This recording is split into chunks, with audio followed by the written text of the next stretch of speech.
ਬਾਜੂ ਬਣਨ ਫੋਨ ਕਰ ਉਹ ਕਹਿੰਦੇ ਜਦੋਂ ਆਵੇਗਾ ਨਾ ਬਾਜੂ ਫੋਨ ਕਰ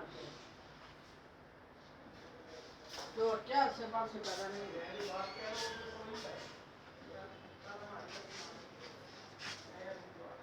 ਹੁਣ ਕहीं ਤੁਸੀਂ ਤਾਂ ਮੋੜ ਮੋੜੇ ਤੋਂ ਆ ਗਏ